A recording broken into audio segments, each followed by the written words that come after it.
So if you've ever purchased makeup before, especially one of those ancient eyeshadow quads from the drugstore, then you'll know exactly what this is. This is an eyeshadow diagram, and you know these are all fine and dandy except for the fact that I'm Asian and I don't have this line. So when I was first learning how to do makeup, I was always like, what in the white people eyelids am I supposed to do?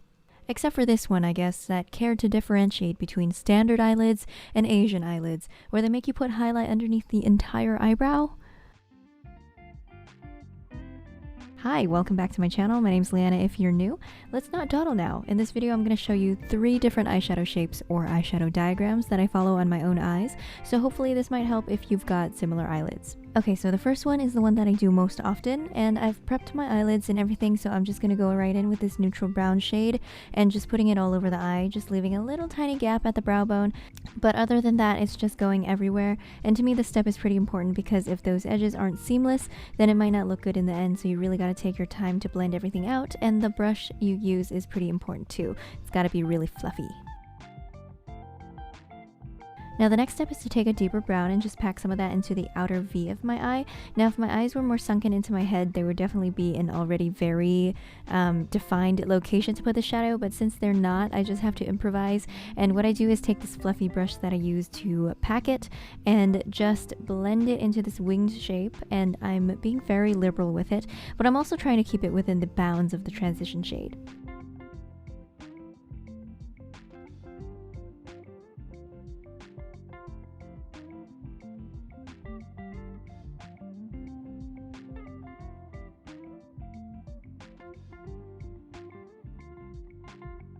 Once I'm satisfied with that, I'll go ahead and use a shimmer shade and just put that on my eyelid directly with a flat brush, starting from the inner corner and creating kind of a semicircle, if you will. And near the center of the eyelid, I'll make sure to use a lighter hand so that it can dissipate into nothingness, because I don't intend on extending the shimmer all the way across my entire lid. So the next step is highlighting the brow bone and inner corner. I love this step. You can just see it all come together when you highlight. And I totally did this part out of frame, I'm so sorry, but I took a Q-tip with just a little water on it and cleaned up the edge of my eyeshadow. You can use a makeup wipe, but water works just fine. I figured why waste an entire makeup wipe. I just drew a straight line from the outer edge of my eye to the end of my eyebrow, and then did liner, and I made sure to keep the edge of my liner along that line that I just created with the Q-tip. There are a lot of people who say that if you have a double eyelid, then you shouldn't wear wing liner, and to that, I say fuck it.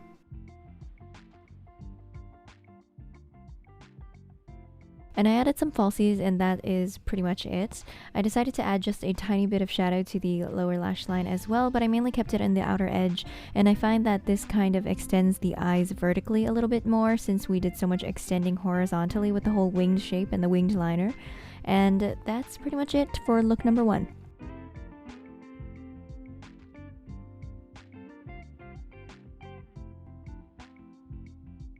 For eyeshadow shape number 2, we are once again starting with that transition shade, just so we have a base to work with and we don't have to worry about perfecting those edges with a dark color.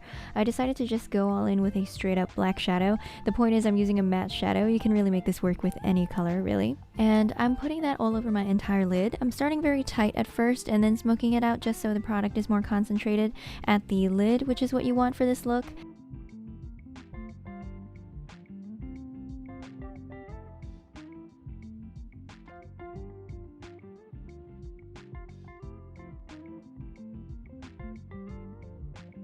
After blending everything out, I go back in with that matte black and just put more on the lid. And then I took a small fluffy brush and put that black on my lower lash line, and now I look like I'm trying to look like a skull on Halloween, but it's kind of a look. And now the only shimmer we're going to add is the highlight on the inner corner and the brow bone. And this is what it looks like after I put on false lashes. I think it looks pretty decent, except if I were to do this again, I wouldn't have brought the black shadow so close to my nose, but I'm owning it. I think it still kind of works. With a brown shadow, you might be able to get away with it and pass it off as nose contour, but with a straight up black, it just really looks super intense. Now for look number 3, she likes pina coladas and long walks on the beach. You know the drill with the transition shade. So what I'm going to do after that is take my darker shade and put that on the outer V, yes, but also in the inner V. And I believe arranging your eyeshadow in this way is called the halo technique, for the reason that the symmetry kind of makes it look like a halo.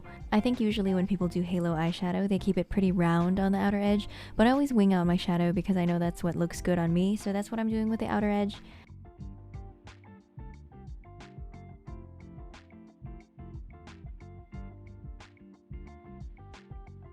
And then I'm going to take a precise brush like this one and just create a very tight line at the lower lash line. I find that if I smoke it out too much at the lower lash line, then it just looks a little messy, so I've been trying to keep it tighter lately. And when it comes to the shimmer shade, I'm going to plop it right on the center and use a lighter hand on either side of it so that it can blend into the darker shadow, and that's pretty much it.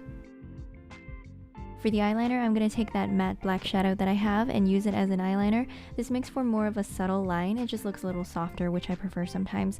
But if you don't have a super precise liner brush, then you can always take a wet Q-tip and just create that sharp edge that you want afterwards. I just go from the outer point of my eye to the end of my eyebrow. So after I put on lashes, this is what it looks like. So as you can see, you can really change up your eye look not only with the eyeshadow colors that you use, but also with the way that you arrange your eyeshadow on your eye. So let me know which one was your favorite, and I'll see you in the next one. Thanks for watching. Bye!